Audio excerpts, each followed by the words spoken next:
Welcome to the GAB Talks by the Independent Press Award.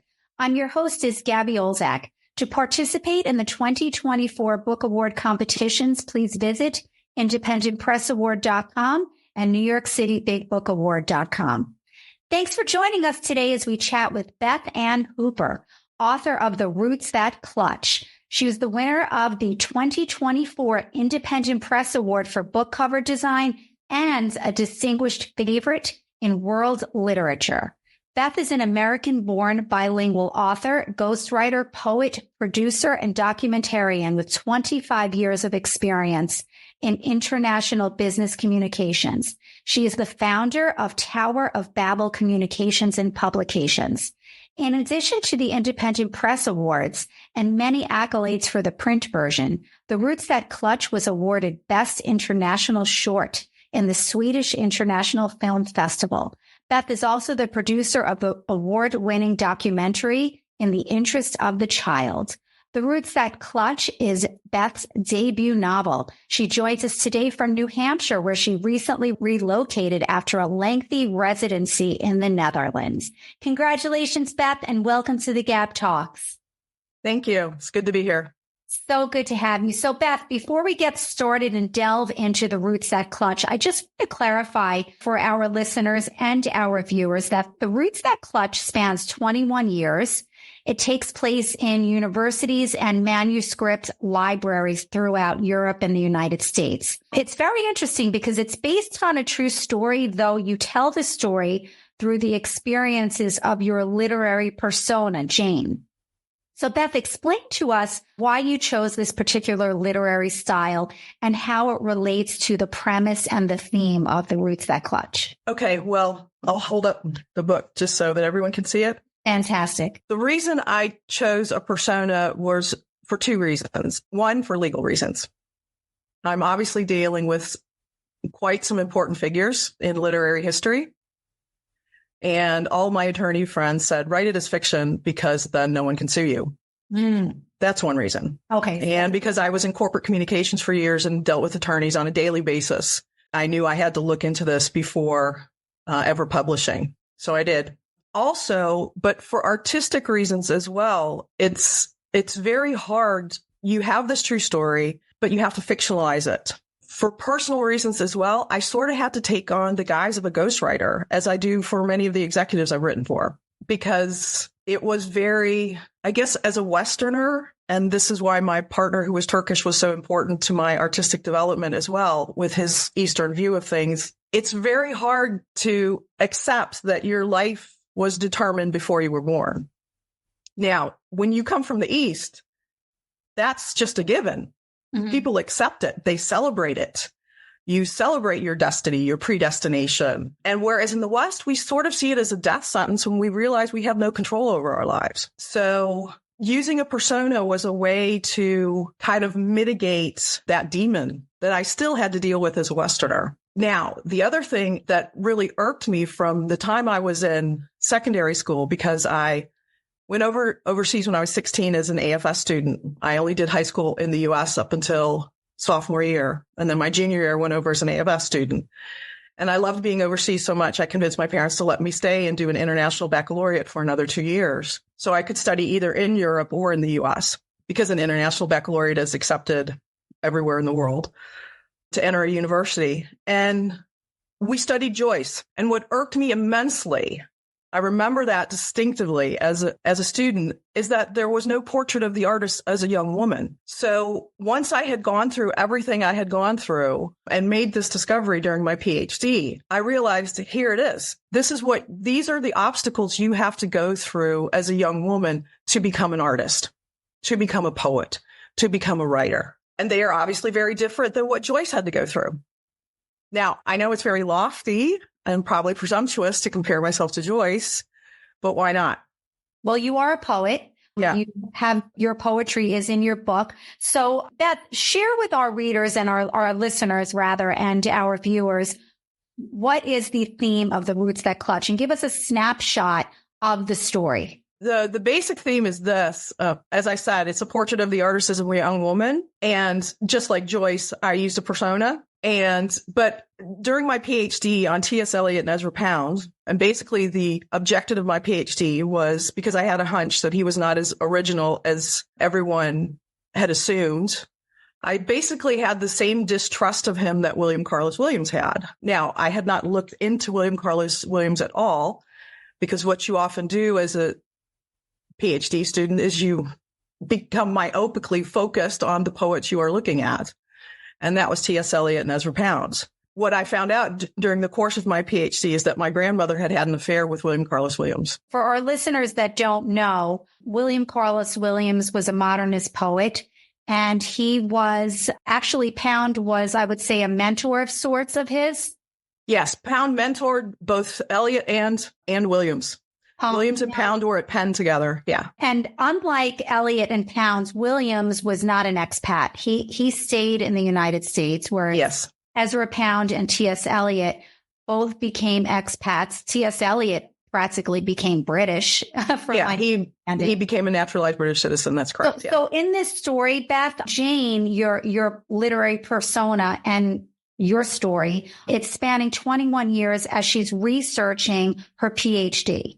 And you, Jane, you discover letters during this research from Eliot to Pound. Now, how did these letters alter? Because I want to sort of do this in order. How did these letters alter your perception of each poet? When I went to go see the letters, it's because at Yale, the only grant I could get, I got, which I was quite surprised about because I was turned down for everything else. And I was able to go to Yale. Now, what I found was not what I was looking for. That being said, it was still sort of Alibaba's cave, because what I wanted to show was that there were a group of British poets who were doing the same thing that Eliot and Pound were doing 50 years earlier. And I actually showed that pretty quickly from the works themselves in my PhD. However, what the proof in the pudding is correspondence, or that they admitted that they read them, or that they were influenced by them, or and basically that's what they would often do in letter writing or in manuscripts. Or now, Eliot's widow did reply within 2 weeks to my initial request to see Eliot's manuscripts, which was a shock. She passed away. She never shared those. No, but she usually didn't even respond. Wow. She was known as never responding. And within 2 weeks, I had a letter from her from London. That's amazing. Yeah.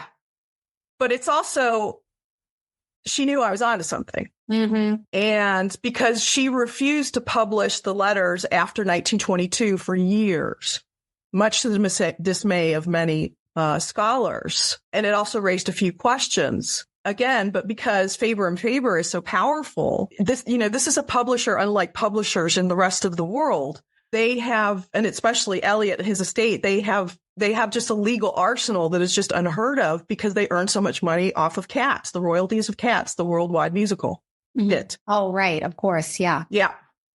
So anyone who was ever critical of Eliot, especially while Valerie Eliot was still alive, they just immediately had their lawyers go after them. And universities were afraid of the lawsuit, so they would not back up any academics. So basically what you had going on was this sort of charade at almost every conference I would go to. You'd see this kind of public praise of Mrs. Eliot, etc. But as soon as it was drinks time, there were other comments going around. And comments is basically a very big euphemism. So I think you understand what I mean. Yes. Absolutely. And they were extremely critical, extremely derisive. And because she was essentially blocking any kind of valid research or any kind of criticism on him. Well, obviously for good reason in your discovery of the letters. Yes. Now, I was not allowed to see any of Eliot's stuff. She didn't. When I replied to her letter, I got silence again. So I figured, well, I'll just go see Pound's letters at Yale. And I want a grant to go see those. And I was there, and I was shocked to find Eliot's unpublished letters to Pound. Now, they since have been published. I have not looked at those. I will admit that, because I know the academic who was given permission to edit them. To edit them. Yeah. Yeah. But that is basically what Valerie Eliot did until she was unable to. but the person it was passed on to, I know who he is. And he pressured me a number of times to pass on what I had, which I responded with silence. So what did you discover, Beth, that was so alarming to you? These were two poets who were friends and one had mentored the other. Mm-hmm. The tone of the letters after 1922 changed so drastically. They became threats. They became legal threats. And Eliot had this specific, because this is what I discovered when I went to Pound's files at Yale. There were Eliot's unpublished letters to him. Who was threatening who? Eliot was threatening Pound. With what? Legal threats. He'd always use favor or criterion letterhead when he did this. He'd type it out and then he had his handwritten messages at the bottom. That was typical Eliot, all the way up until in the 1940s when he was responding to one of Pound's wives' pleas to help him get out of St. Elizabeth's, because Pound was destined for the electric chair. So let's back up a minute, though. You discovered that Pound's, and this was probably known, was the editor of The Wasteland. That was not discovered until the 1950s. Okay. And it was kept secret until the late 1960s. But not only was he the editor, but he changed the name to The Wasteland. He changed the name. He determined what would be the first line and the last, and what would be the last line. Right. So this crosses, and since while I was doing my PhD, and this kind of made me different from the academics I was working with, was I was a practicing writer and poet already. Mm-hmm. And there's a line that you cross, and you have a very close relationship with your editor. Any writer knows this. You need your editor as much as he needs you. Mm-hmm. But there's a line you cross, then it becomes collaboration. And in my mind, as a practicing writer and poet, this had become collaboration. Yeah. And that was also the expectation in Pound's mind as well. But C.S. Eliot he would not admit to any of this. No, I mean, he literally made off with the manuscripts. He refused to give Pound a copy of the manuscripts after numerous requests from Pound, after Pound had sent him his edits. And he sent the manuscripts to his attorney in New York, Quinn. Mm-hmm. And within 6 months, this attorney, and we're talking about 1922. So this is lightning speed in 1922. Within 6 months, the attorney had him registered as the sole author of The Wasteland at the Library of Congress. Wow, that's amazing. So Beth, if I may, you wrote, and this is a quote of yours, "If poetry does anything, it does not lie. Poetry and poets tell the unspeakable truths no one wants to know." Yeah. Do you believe that of all poets? Yes, I do. You're a poet as well. So you know this from firsthand experience. Yeah, we are very, well, I speak for myself, but I do, but I'm a very bad liar. I just can't deal with the duplicity. It's like there's poetry in everything, and every word you must say. Mm-hmm. And now I know that the modernist poets, their whole objective one of their big objectives was impersonality, which kind of juxtaposed them always to the confessionalists, such as Robert Lowell and Sylvia Plath. However, I believe all their secrets are in their poetry. Absolutely. Yes. And they could use, because none of us can keep our secrets. Eventually they come out. Well, isn't poetry a vehicle for that? It is. And I do believe, the modernists, they had learned a very big lesson from their predecessors, the poets I looked at and compared to them. They learned you cannot have scandals. Otherwise, you will not get published, especially in London.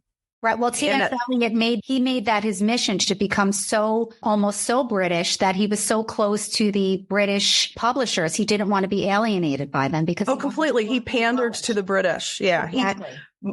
What I think is that Eliot he came from St. Louis originally. I mean, I know his family was from New England originally, but he himself came from St. Louis. I think he was afraid of being seen as a dumb Southerner in London. Absolutely, for sure. So Beth, you were urged by a professor to explore the poetry of William Carlos Williams when you were working on your PhD. That's correct. Yeah.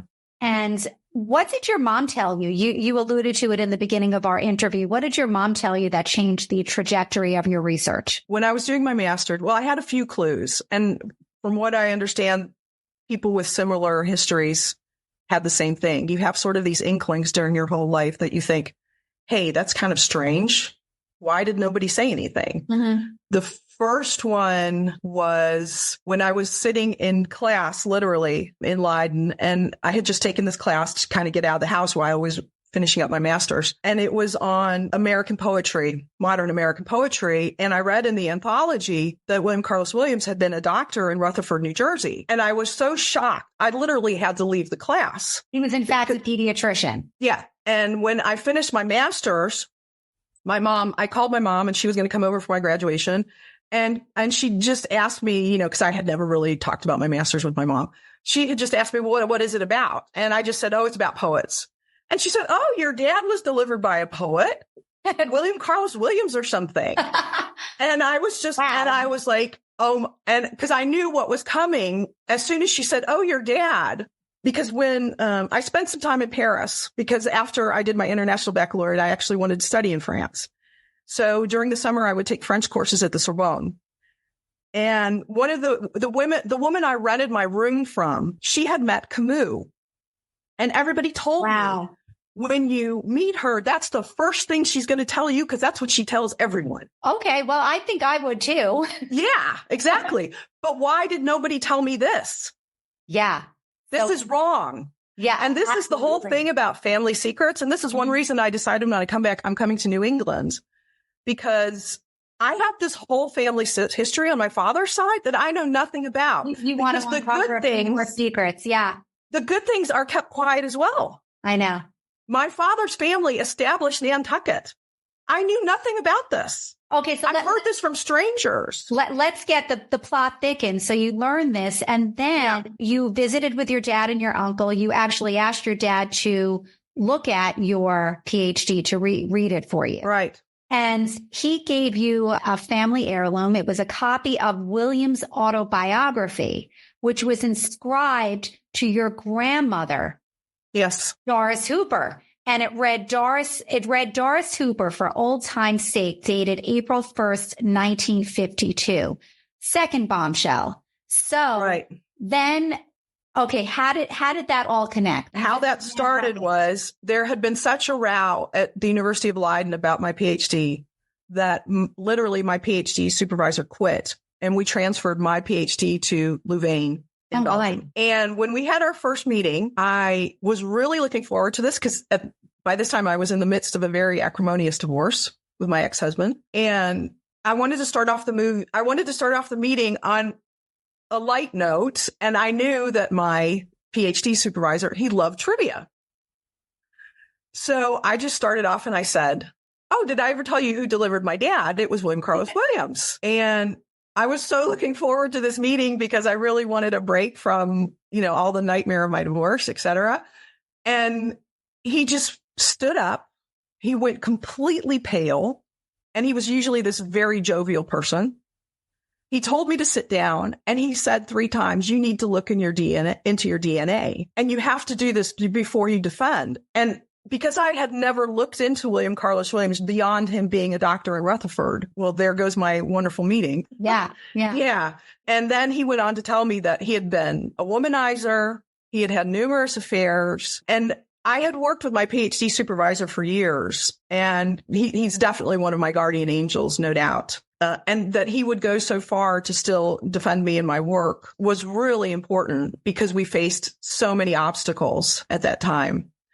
And he was one of the few academics who would accept that I looked at poetry differently because I wrote myself. So it was actually my PhD supervisor who realized it. And then he pressed upon me, you have to find out everything before you defend, because they're already saying you have an axe to grind. And if you turn out to be related to him, they're definitely going to say you have an axe to grind, because he was Eliot's biggest critic. Right. He was not a big fan of TSM. No, he actually even said in his autobiography that The Wasteland was the worst thing that ever happened to English letters.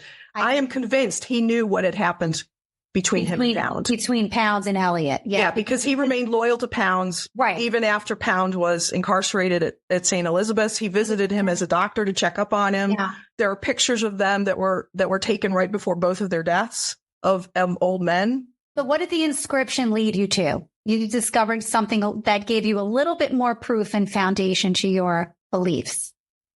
Yeah, this was about 9 months after my PhD supervisor had said this, and I went to go visit my father, and who lived at Georgetown, Texas, and my uncle as well at that time. And this was during summer vacation, so my kids could see their grandparents, etc. And I also wanted to do some research at the Harry Ranson in Austin because I knew there were some manuscripts and letters there as well. And during our visit, my dad found out that he had had cancer for maybe the second or third time, and it spooked him. And it spooked everyone, especially because I also knew I had to stay in the Netherlands until my children were adults, because my ex-husband would not let me return to the U.S. with them. So we literally didn't know how often we'd be able to see each other. And, with my father's, renewed diagnosis, my uncle had already said, when you defend your PhD, I'm going to give you that to you. He decided to do it during that visit. So why was the date significant in the inscription? It was April 1st, 1952. That is probably around the time that he was conceived, because in early 1934, Williams also wrote the poem Nantucket.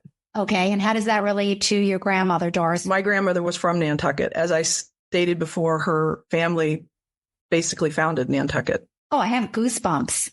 Yeah. So, Beth, what lessons can we learn about the past? I guess nothing is ever as it seems. Absolutely. That is so true. So, the novel spanned 21 years. Mm-hmm. How did you evolve from the onset of your discovery to the end? Describe the transformation.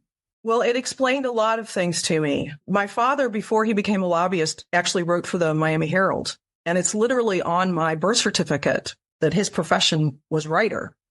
Okay. My daughter in the Netherlands, my oldest daughter, just won a short story prize. Congratulations. Thank you.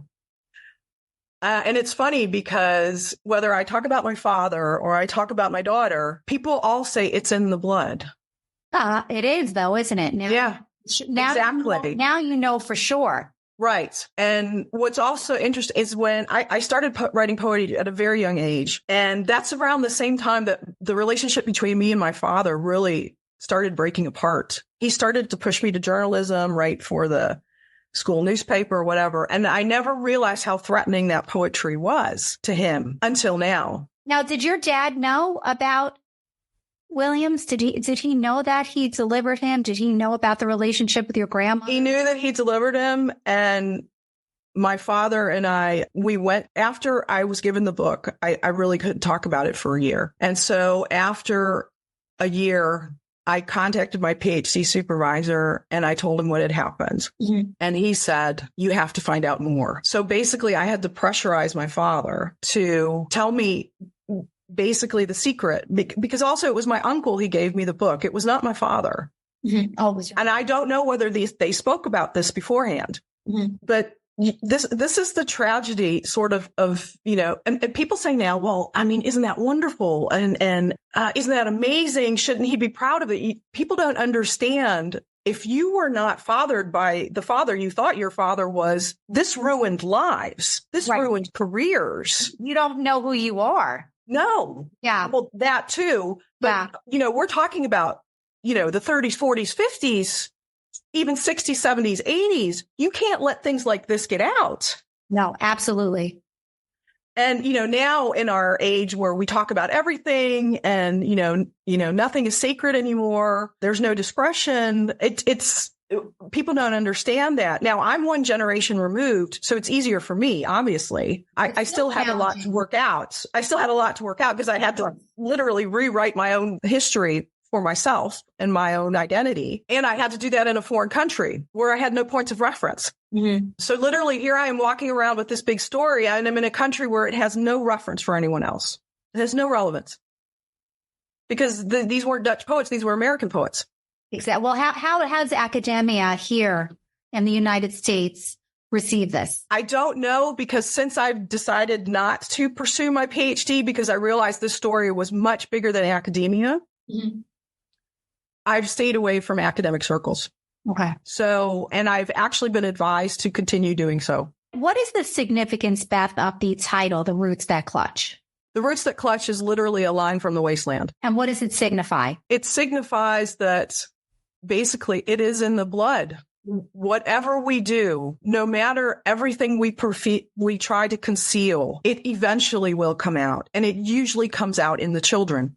I don't know if you know, my daughters in the story, as I was writing it, I realized they're like the chorus in Greek tragedies.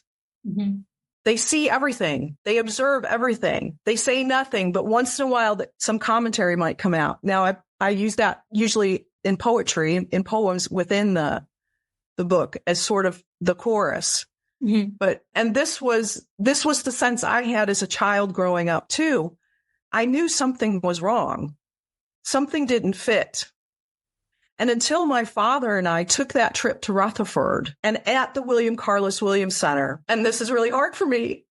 It's okay. It's yeah, when he saw the pictures of Williams and then disappeared into the men's room for 45 minutes and cried. Of course, it's a life miss. That's the feeling, a life miss. Right.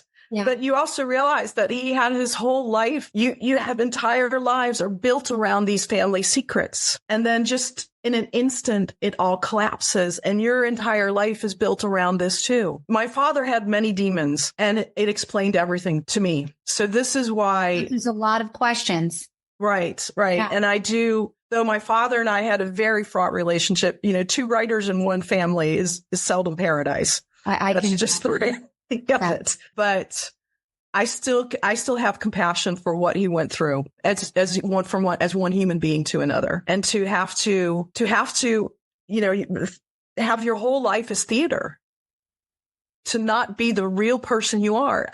I wish I had filmed it. I have pictures of it. In 2008, my father and my children and we went on a trip to Yellowstone. And when we were flying back, we had to change it in Denver. He would fly on to Texas, and we were going to fly back to the East Coast to see my mother and spend some time with her. He read a story to my children at the airport, and it's okay. It was about a toy rabbit who wanted to become a real rabbit. And it ended something like, all I ever wanted to be was real. Well, he had to have some peace that he was really able to discover that he was real at the end, knowing his lineage, knowing for sure. Complicated. No, but till the end, he still ran from it. It was really tragic. Actually, that is true. Yeah, it was really tragic. He had to. My father, of course, came from the silent generation that did that. I was going to say that generation, they don't like to talk about any conflict, anything happening, especially within the family. No, and in fact, I even met a bookseller together with my mother in Chadds Ford in Pennsylvania. And I didn't have the book with me. If you would like me to show you the book, I can, with the inscription for Williams. But he had been a neighbor. He had been William Carlos Williams' neighbor. Wow. Up until the late 60s. And I mentioned I had this book, and I said, I believe he had an affair with my grandmother. And he immediately shut up. Do you have the book there, Beth? Can you? Yes, I do. I'll go get it. Yeah, I'd love you to hold it up for our viewers. Okay, waiting for Beth to get the book that was a family heirloom, Williams' autobiography, inscribed to her grandmother, Doris Hooper. Doris Hooper, for old time's sake, dated April 1st, 1952. Let's see it, Beth. Okay, here you go.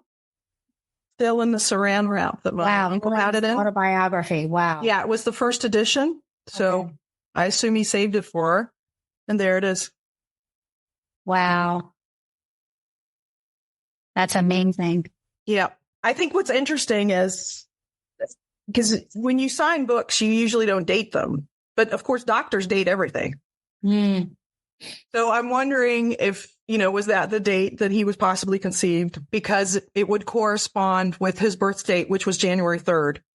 Wow. Being, approximately 9 months later. Mine is January 2nd, by the way. So wow. The coincidences, they just keep on popping up. So Yeah. Roots That Clutch obviously was your debut novel. Right. Back in the States, I know you're working on something. You have to be, because you said there's so much connection, so much past history about your family. Are you working on a new project? I have a number of things up my sleeve. Yeah. Okay. But I also have 40 years of poetry that I'd really like to do something with. Oh, wow. That I would say that's probably number one on your list. Right. So you were awarded the Distinguished Favorite in World Literature. Congratulations. But thank you very much. Clutch was also awarded winner for book cover design. Your graphic designer, and I'm going to butcher this name. Can you say it for me? Geld de Ruiter. Thank you. Of Amsterdam. It's responsible for the award-winning cover. How did you choose the cover? Tell me about the collaboration and what does it symbolize? Yes, Kelt and I had worked together at another company, and he was their graphic designer, and we actually did a few corporate magazines together. Okay. And this was back in 2013, and he and I worked so well together. That was really my last salaried position before I decided I'm going to go off on my own. Mm-hmm. And I wanted to publish my book, and he and I worked so well together, and I had worked enough with creative people at corporations that I realized when you work with other creatives, you need to work with someone you would trust your life with. Absolutely. Yes. And so basically, we've worked together since then, both as freelancers. We would throw work to each other, et cetera. And I still am going to retain him, even though I'm in the U.S. That was one of the big obstacles or sort of dilemmas I faced when I moved is, whether it be in filmmaking or in publication or et cetera, I have this amazing creative team who, you would indeed trust your life with. And that just doesn't fall out of the sky. You have to develop that and work on those relationships, and they take years. Absolutely do. So at the actual cover, what is that? What is the cover all about? And how did the cover is actually from Gaziantep in Turkey. Okay. It's one of the Greek mosaics from Zogma, the old Greek town there. And Kelt had come to me with a number of options, and some of them were sort of over obvious, that you had a very old tree with roots clutching into the ground. Yeah, exactly. Yeah, similar to the shots in the video that accompanies it or the film. And it was funny because, young people, they love that. But older people said, no, you've got to go with that one. Because I sort of did a kind of local focus group in my little town where I lived. And everyone said, no, you've got to go with that one. And that was sort of my first instinct but I wanted to kind of get a confirmation. And we still receive so many compliments on it. And it is just really his creative genius. But, when I work with other creatives, I work with them like I like to be, worked with.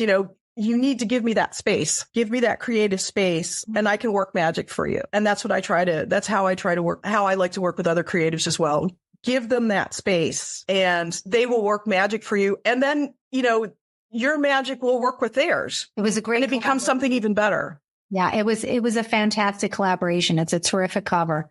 Yeah. Beth, this was really, really fascinating. Can you hold up a copy of the book for us? Sure. Really beautiful. Look at that. So lastly, Beth, how can our listeners find out more about your work and also purchase a copy of The Roots That Clutch? Yes. If you'd like a signed copy, you can go to therootsthatclutch.com. And when you click on order, then you can send me an email and I'll send it to you. It's also available on Amazon as an ebook.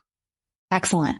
Okay. Well, Beth, this was so fascinating. Thank you so much for taking the time to meet with us. We are so looking forward to seeing your poetry, more of it. Thank you. You publish a book so that we can really delve into your work of the past somewhat 40 years. Thanks again, Beth, for joining us today. Thank you. It was a pleasure. This is your hostess, Gabby Olzak of the GAB Talk. Next podcast, we'll meet with Michael C. Higgins, author of Exploring Wine Regions. Until then, keep on reading.